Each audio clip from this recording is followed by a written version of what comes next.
Ladies and gentlemen, welcome to LeTip of Hackensack Live. LeTip is an organization of like-minded individuals brought together to help each other's businesses grow and flourish.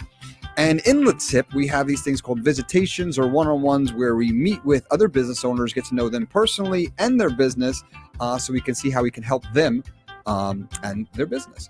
So without any further ado, today we have Brandon.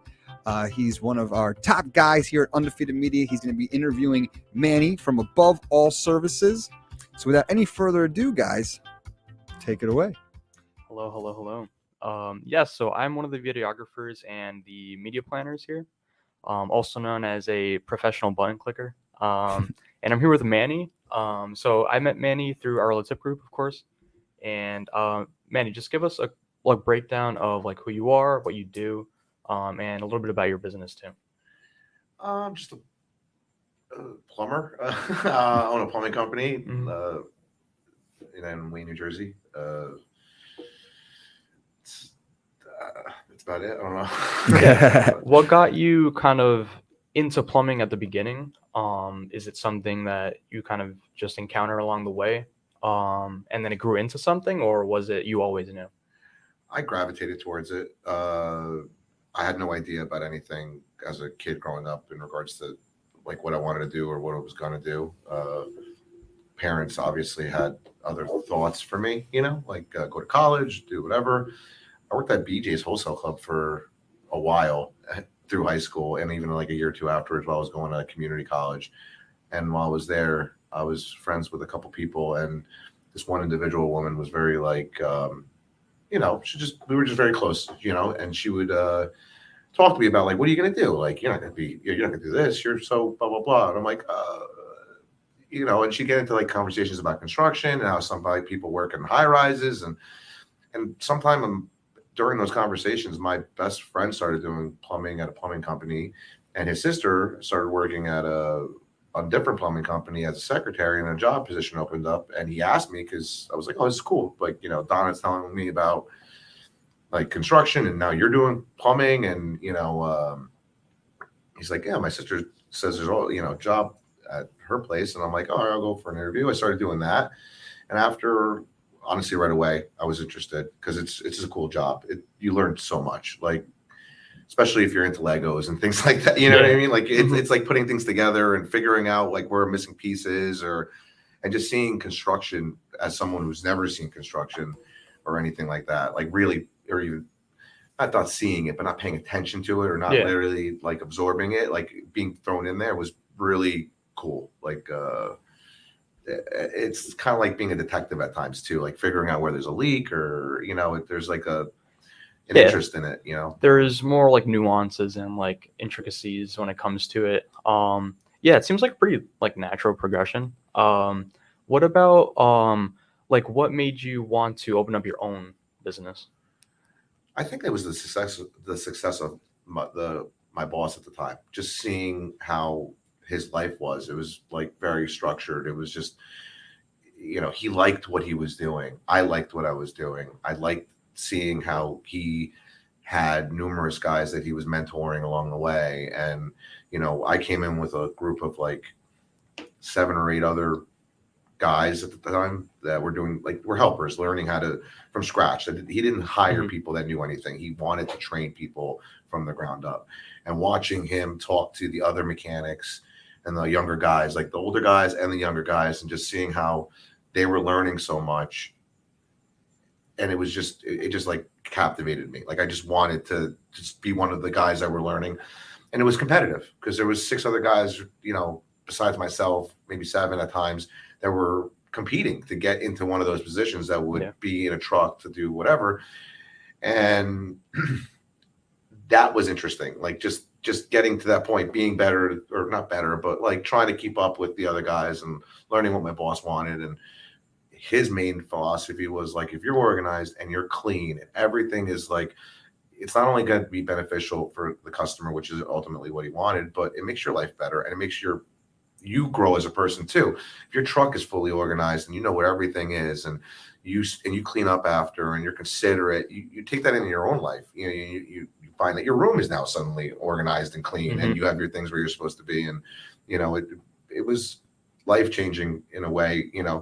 I adore my old boss. Like, yeah, he really was and is just a great guy. To take your time, and I know it benefits him because it benefits his business, but not everyone does that. Yeah. And takes someone young and trains them, and not just in work but in life and stuff. So Yeah. that was really what got me like hooked. I was lucky. I had a great boss, and I had a lot of great guys that were equal minded in a sense. Like, we all, a bunch of 21-year-old, 22, 23-year-old guys. We all hung out after work. It Yeah. was just a good environment. So that was what propelled me to want to do. And then I saw how I could do it by being there. In other words, like, I saw how he operated the service department. I saw how we were doing new renovations. I saw these things, and I'm like, oh, I could buy a truck. I could slowly buy tools. I could acquire material, and the other stuff.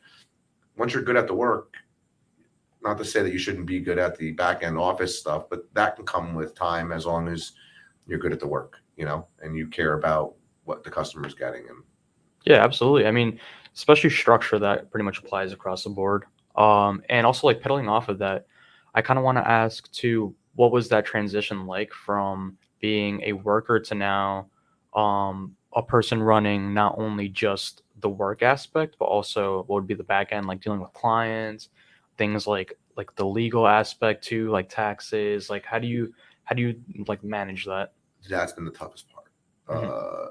When I was in a truck, and when I even had 4 or 5 trucks and I was still working, it was much less frustrating than dealing with all of I had a little bit of college background, and obviously some of my background is I'm Greek, and a lot of my family members own diners, and so I understood some little bit about business, but not anything in regards. You learn along the way. Yeah.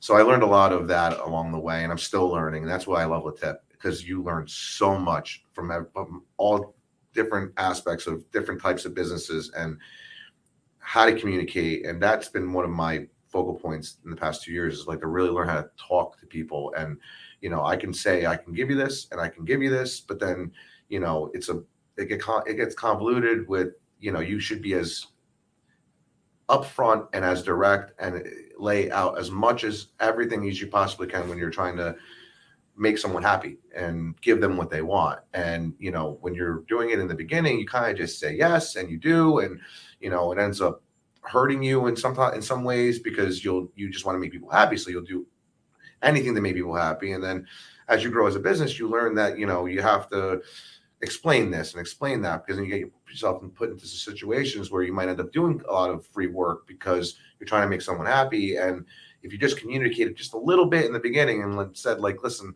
once this wall gets opened up, I know we're doing a bathroom renovation, but if there's the bathroom above is dropped below the ceiling and you want those piping, it's obviously not included in this. It just, you learn, it's like life. You learn things along the Yeah. way. You have to just, not even that, management of employees, like that's been difficult, because I went from right in the beginning, I had about 2 employees, like right when I started the company, I had at least 2 or 3 employees at a given point. And then that transitioned to about like 6 or 7. That stayed to that for a good portion of time. And now I'm up to like 18, 19, 17, like, between 17 and 19. And that's a whole nother level of trying to organize and make sure people are doing what they're supposed to be doing, and then training the younger, being in a position kind of like my old boss was, where we were training guys from the ground up. I generally don't hire plumbers unless I've worked with you in the past. That, like, for instance, I hired someone recently that worked with me at the previous company I worked at. And that was great because I knew exactly what I was getting, because he went through the same program that I went through. It's harder when I hire somebody that didn't go through that same program, and if you don't jive, it gets very difficult, because let's say it's a cleanly aspect, like cleaning up after yourself, or maybe it's just communication with customers and making sure that they know what's going on with even the most basic stuff. Going in to do a water repair, you have to shut the water off. Let's say we're in a major complex, we have to shut off for 4 or 5 units. They have to go upstairs and talk to the units, or we'd have to get the building manager involved to to talk to those customers and to make sure everyone's comfortable or has water, or if we're doing a shut off for a restaurant because we're separating dirty water from clean water because they get billed differently in certain towns. That diner needs to be prepared to have the water shut off. They need to have buckets of water for cleaning. They need to just have everything. They have to have all their plates cleaned prior to it during their slow time so that we can transition over while their business is running. Because some of these people run 24 hours. And, you just got to find that right time. So it's a lot of communication, and you don't know what you're gonna get when you hire somebody who has 20 years of experience, because that 20 years of experience could be. That was another thing that I appreciated of my old boss. He didn't just stick me in one thing and just leave me there, and I only learned how to snake drains, or I only learned how to do new construction. He made sure that we were learning along the way, where we were doing service work. And, I would be but like I'd be in a position where I was doing new construction for a year or two. But then at some point he graduated me into like a service thing. And he does that with a lot of people. And he very much makes sure you're well-rounded. Yeah. Other companies don't. Some companies just focus on like, hey, you're good at snaking, you're good at snake drains. You're going to go from one place to the next, and you're not. And beyond that, they might do a toilet replacement, but I can't. That's hard to mold somebody when they're not. So like with the guys that aren't in the mechanic spaces, the guys I'm training that are helpers, we try to give them 6 months with the new construction, and then maybe put them in a truck that does just finish work at a house, and then for 8 months, and see like where their what their aptitude is. And some guys want to just go right to service and fix and do repairs and do a water heater replacement and don't like being on new construction sites. Some guys love new construction sites and don't want anything to do with service, because with service you have to deal with people direct, and with new construction you just have to deal with maybe one super or one construction manager. Yeah, that's important. I mean, that kind of applies here too at Undefeated Media. Doug over here, he likes to make sure that we all like dip our toes into like kind of every aspect of what would be like the production side.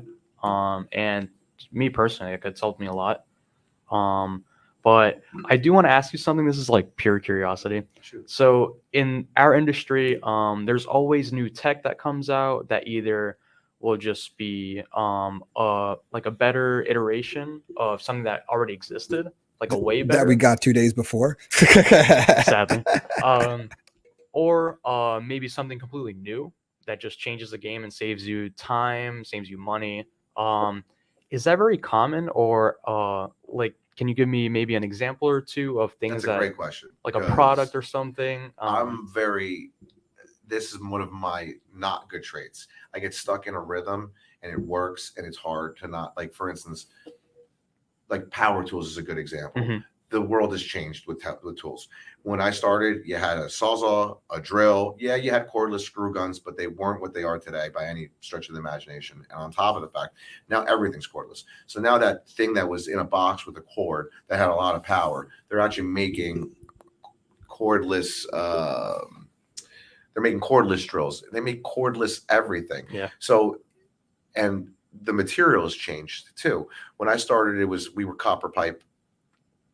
Yes, there were PEX at the time, but it wasn't there yet. So there wasn't a lot of people were using it. All I did was solder pipe in houses, water lines, everything. Now everything is PEX, and my guys get trained in soldering because I was, and with boilers and other things, but the industry's changed so much. Now there's ProPress. So now there's it's like Legos. It's like you snap them in and you lose a big portion of the hands-on ability that you learn from the old school way. Mm-hmm. And that keeps happening as we progress. So I can give you the guys before me, my generation before me, were doing cast iron before PVC came out. They had to carry up heavy material, like up flights of stairs, like cast iron pipes. Mm-hmm. And now it's like, now everything's PVC. My generation was PVC. I didn't install cast iron. Did I learn how to do some of that stuff? Yeah, of course. And we do know hub, but that's not the same thing as hub and spigot when you're letting joints and packing like horsehair into, literally oakum is horsehair into these things, and then letting it over. And, I couldn't do that productively if I tried. Yeah. But, the generation before me, And those guys can come in a really tough situation and handle it in other ways they can't. Where the newer generation now, everything is snap, everything is a machine that like presses, So it's been hard for me to transition out of that, like buying pro press tools, and my guys are like, why don't we have this, or why don't we get this, or whatever, and I'm like, I'm worried, and I say it to them, I am worried that if I do all of this, that you are going to just get so used to this that you're not going to be able to do the difficult way. And I want you to know the difficult way.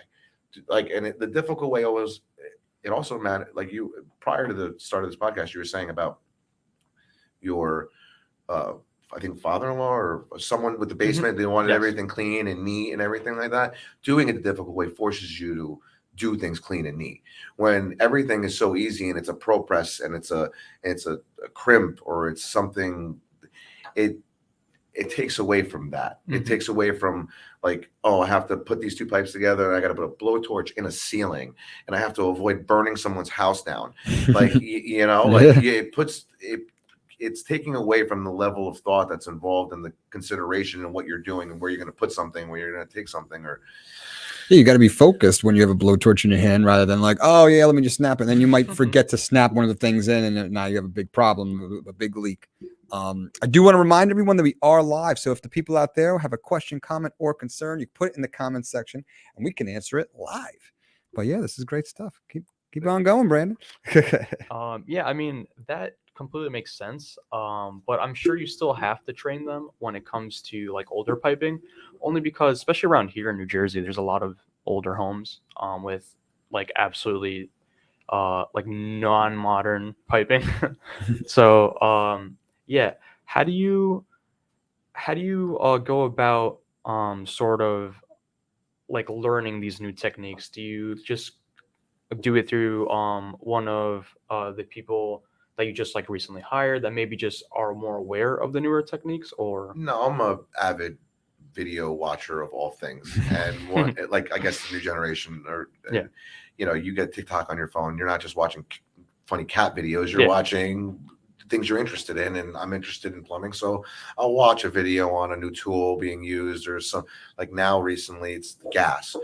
Gas is the new snap-on fitting with this expensive tool, and I'm watching this and I'm like, wow, that's gas piping. This could blow up, and it's a Lego. It's so I'm not there yet. I don't think I'm going to be there for a while, but I might have to. I might take on a job in a commercial space where they're like, this is what we want. This is what you got to use. And I'll have to go out, and if I want to do the job, buy the tools and buy the equipment and buy the material and do it that way. But like I went back to before, learning from a difficult point. This is a good example. In a commercial space, it's much easier at times to do piping in large quantities because you have a large open space.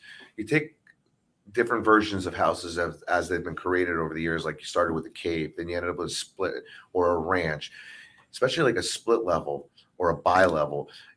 And people started, everyone's renovating now. So everyone wants something completely different than someone else for the most part.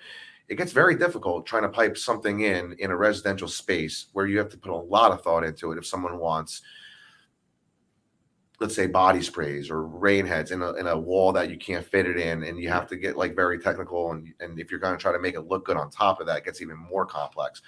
And with drainage, like fitting in narrow spaces where you can't drill out beams by code, those rules keep changing, and getting more aggressively difficult. So like they get to learn in a residential space, doing more difficult stuff, where when they go in a commercial space, not to say it's not difficult, it has its own set of difficulties, but they're not, it's not as tight in it's not as though. There's more of like a format to it. Yes, exactly. You have drawings, where you're sticking something, Speaking of TikTok, even Instagram Reels too, like more short form content. Has there been any like things that you've seen that has like maybe like changed the game for you? Like every now and then I'll see like something silly, but that is like an incredible tip. And I'll be like, how did I not know this before? Has there been any videos that like stood out to you like that? Yeah, of course. So the best learning lessons in life, and I mean this across the board, I feel, is when you screw up. and watching other people screw up is hilarious.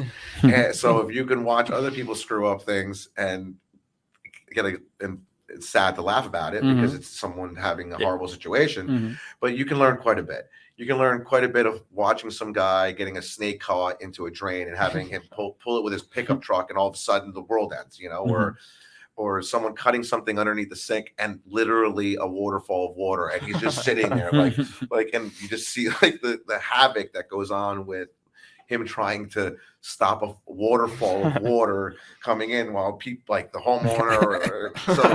So you know, you could, there's a lot of good in other people having misfortunes because you can avoid having those misfortunes yourself. But it stinks having those misfortunes, and they happen, and it's part of life. You know, there's especially if you're growing a business. If you're growing a business and you're not stuck in this, because that'll happen too with some businesses where they get stuck in their own comfort level and they don't want the complexities of employees or the complexities of more jobs or doing something different than they're used to, because they don't want the headaches. So as you start growing and doing different things, you're going to run into issues. So, and you know, I've seen some things like I myself had an issue once when we were soldering, right? Perfect, nothing wrong, but a little bit of wood got charred, right? Not enough for it to do anything, not enough for it to have risen up, but something above did catch a piece of insulation. So there was smoke an hour later going in the house, and we had rushed back and we opened the wall, and we luckily caught it before anything, but like, you know, things happen. Like it's, you know, you don't know what's in that wall. You don't know if there's just a bunch of wood dust or, you know, and you know. Yeah. There's a big time YouTuber, and he said before he was big that him and like 5 friends locked themselves in a room, and all they did was focus on making YouTube videos. And he said they would trade secrets and they would like learn from each other. And he said, you know, if I did it myself, I would have this 1 year of my own experience, but now I get to times that by 5, because when they messed up, we all learned. So it's like we got 5 lifetimes worth of learning and failure and knowledge, and so it just expanded the growth exponentially. So yeah, absolutely, you got to learn from failure and other people's mistakes, your own mistakes. You should network with other people in your own group. Like I have a lot of friends that own plumbing companies, people that I worked with, people that have worked for me. Like, it's just good to be able to communicate with people that are like-minded, and that'll help you grow. And, you know, and hey, listen, I just got screwed on this, you know, and you're like, oh man, that happened. Like, don't do that. Do this next time, you know, like, don't let that happen again, bro. Yep. Like, it's not, you know, so you learn a lot, you know, on the way. Awesome. Great stuff. Yeah. Speaking, especially you have the most experience. What's something a new homeowner, like a good tip for people that just purchased a house? Not me, because of, you know, the economy, I can't purchase a house. But no, like more specifically, someone that doesn't really know too much about plumbing. What are some like good tips or habits to incorporate? Well, one, I'll say you can't purchase a house. Don't put yourself in a box. You figure it out. Just make it a goal. Second, just know what you're buying. Like anything else, like as a person, you know, if you're interested in shoes, you know what shoes you're going to get. Yeah. You know where to get them, what they cost. If you're interested in food, you know what food you're going to get. It's just about managing to, like, if you really want a house and you really want, just know what you're going to get. If it's getting built from scratch, look into the guy who built it. You know, like you can go on Google and Google that guy's name and see if there's 100 people saying, oh my God, there's, you know what I mean? And then there's, you know, with that same thing, take someone with you. Take someone that knows about houses. And you, like, everyone has a friend that does some level of something, or has a father or whatever. Take the second to, or hire a really good home inspector, or, you know, just take the time to think about it before you do it, so that you're not just doing it. Because when you're in a rush sometimes and your eyes are bigger than your stomach, you'll end up ordering 3 plates of food and you'll only eat one because you just want. So you'll buy a house that looks shiny, and then all of a sudden tiles are falling off the wall, you know, because the guy wasn't a good contractor. So it's just like anything in life. You want to spend a little bit of time before you do whatever you're going to do, and plan accordingly, you know? Awesome. So like if someone bought a house, obviously they get to get inspected, whatever. You suggest though, like after they buy the house, they should probably have like a plumber come in, check everything, an electrician come check everything. Like they just purchased the house, they should probably have like an expert in these fields come and home inspectors are, you know, really good at it. If Okay. but that's the same thing as any other trade. If you don't hire a good home inspector, you know, but with the world that is now, everything's computerized, Mhm. so they have checklists, and as long as a person's observant, and you might not get an observant home inspector, you might get a really observant home inspector, but at the same time, people sometimes will make a decision based on, let's say, a look thing rather than a functionality thing, or they buy a house and the two bathrooms are gorgeous, but the tile guy was amazing, but the plumber was a disaster. So now all of a sudden you're ripping out tile because the plumber didn't do what he was supposed to do correctly. So it goes into, you want, if you can, look around at the things that aren't just visually right in front of you. If the bathroom looks amazing and the other bathroom looks amazing, go downstairs in the basement, look at the piping, at the water heater, go look at the drainage stuff, see if there's primer all over the thing, see if there's a bunch of weird fittings. A plumber will be able to, if you see something that looks awkward, take a picture of it and send it to the electrician or the plumber or the HVAC guy and go, this looks not good. And they'll tell you that's not good. Maybe it's just one repair that was done a long time ago and that's just the only thing in the house.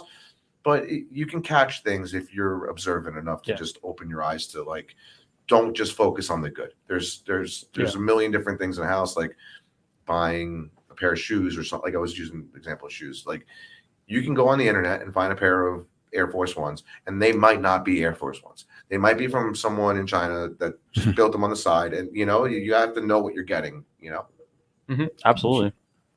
Good stuff. Now, I kind of want to move towards LeTip. You did join recently. How's your experience been so far at LeTip? I love it. I do. I like everyone. I like all the different like the different kinds of people, like businesses that are there, and different personalities, and like there's just so much to learn from. Like I'm building out like a building, so there's different variations of things that I'm going to need along the way, and it's just so easy. Just like Eric with windows or other construction stuff, or refinancing, or like it just, there's so many different people that I can reach out to instead of having to do my own research, or I could. Everyone seems like it seems like a good microcosm of people that if it doesn't work for them, if they're not good at their trade, someone else is going to take their shoes. So you're getting a good level of like professionalism, and everyone's there to like learn from each other and help each other. I like it a lot, like a real lot. So I like to learn. I like to just and from other people and stuff. So that's one of the main reasons. So one question we always ask everyone who comes on LeTip Live is what LeTip means to them. So what does LeTip mean to you? Growing experiences, like to just better myself, like to see where I'm going wrong. If like there's we do that thing where we say something good if someone does something good. So I know if I worked at someone's house and I don't get the lingo yet, I'm still what's it called? What we do? Say it again. When like someone uses me and then we Visitation. Not a visitation. When we train tips. Like when after we do a tip, they'll do like oh, he was amazing or he was good. Testimonials. A testimonial. So if our testimonial, if I don't get a testimonial from somebody that might have used me, then I'll know that maybe I did something wrong, or because that's hard too in business. Sometimes people won't tell you if you did something wrong, and you won't know if maybe there's something that you can tweak to make better. So that's, some people just shut down and that's it. Like, if you did something wrong, that's it. Or, or misspoke or charging, or, like it's good to get feedback, and you get a lot of feedback there, especially for the testimonials. So I like that a lot. Nice. Good stuff. Yeah, I agree. I mean, especially the resources, they're amazing. I'm also new to the group, fairly new. And I mean, going in, I'm like definitely one of the younger people. And I did, like I was scared a little bit, only because like everyone else is older. They own their businesses, they're more experienced. So I thought maybe like there would be some friction when it came to like interacting. Just because I don't know, they might not think like I'm like too young, for example. So I don't know. I felt like pretty comfortable straight off the bat. Everyone was like pretty welcoming to me. So I think that was like really important too, like especially the first couple times, like the first couple meetings I had, it was pretty good. It got me like really used to the group and like interacting with everyone.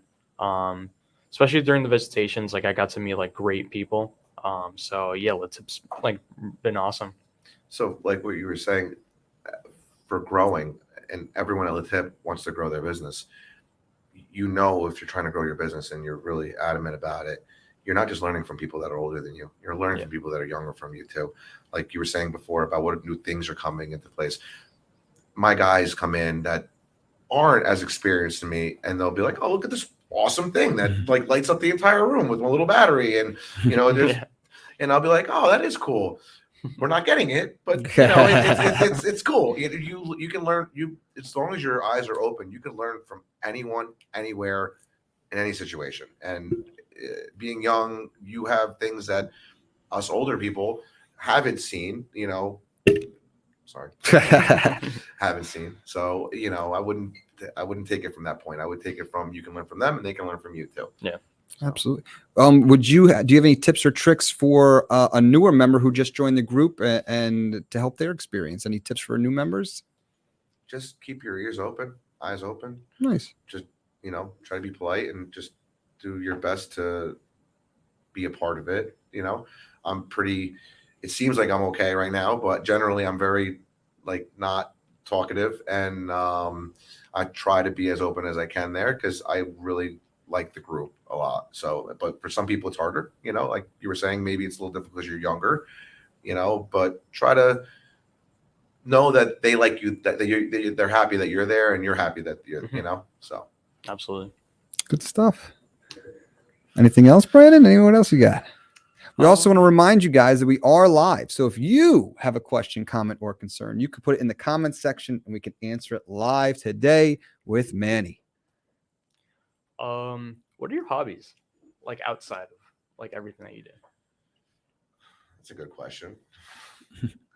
I've always been a reader, so I read a lot and I watch a lot of videos, and I am absorbed by history and current events and hiking, outdoor stuff. My kid, anything with my son, every activity that I could do with him, I want to do. But construction too. I don't know. Like I said, I'm building something out. So now I'm kind of thinking about that a lot and looking at that, and I don't know, all kinds of, that, I guess.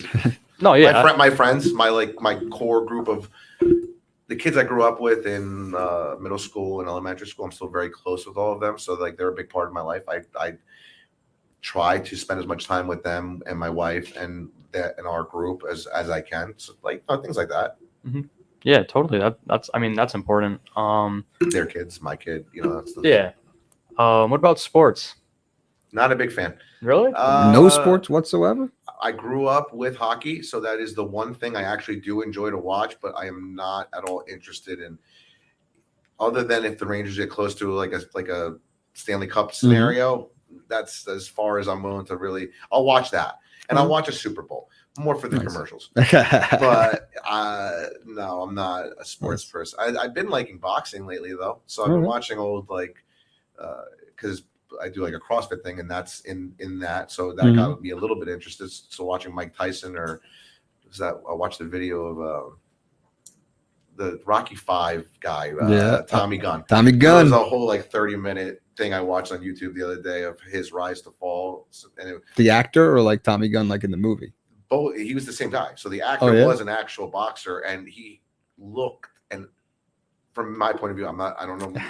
He looked and felt like Tyson, his power is the way, so that more so in the recent year, but I don't see myself getting, I like ancient civilizations. You want to get into that? I love that stuff. Like UFOs, I'm interested in. But I'm not ancient aliens. Ancient aliens. George Zukio, whatever. Yeah, absolutely. So yeah, that's my box. Nice. Good stuff. Yeah, I Running mean, out of things, Brandon. no, I mean, I'm pretty much the same when it comes to that. I do like sports though. I am from Argentina. We recently won the World Cup, which is pretty good. But yeah, I found out recently they discovered um, so I forgot the term for it, but I believe it's Roman cement. So what they would use to build bridges.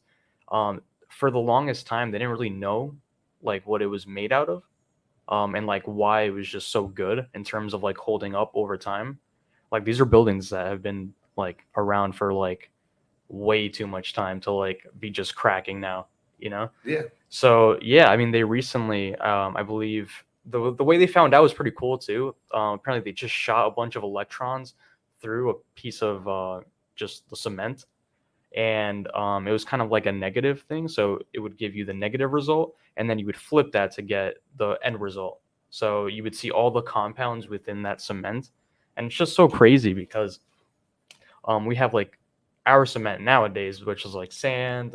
It's like a whole like mix, but that cement specifically is just so insane when it comes to like just how well it just holds up, and the fact that just now in like 2022, that we found out about is insane. The LiDAR stuff where Oh, they're doing like the Amazon rainforest and like mapping out all these old cities that got overgrown with vegetation due to like the conquistadors or whatever, the Spanish Mhm. just Gotcha. destroying the South American whatever. That's pretty cool. Tech's really changing things. I watched that History Channel Oak Island show or whatever for the past like 15 years, waiting for them to find something in some ground that they keep digging in. If you ever heard that story, but I don't know. Yeah, all types of Graham Hancock, Randall Carlson, all that stuff. So Mhm. Good stuff, guys. Good stuff. Any other brain busters, Brandon? No, I'd say Yeah, it was a nice, pretty good. nice good job, talk. guys. Last chance in the comments section. If you want to put a question, comment, or concern, we could answer it live with Manny. Manny, do you have any questions, comments, and concerns? no. All right. Good stuff. So without any further ado, ladies and gentlemen, Manny, thank you for joining us and Thanks, spending guys. some time with us and Appreciate it. and helping us show the world who Manny is from Above All Services. If you have a question and you'd like to get a hold of Manny, don't be afraid to shoot us a DM and we can connect you with Manny ASAP for all your plumbing needs. Without any further ado, thank you guys, and we'll see you next time.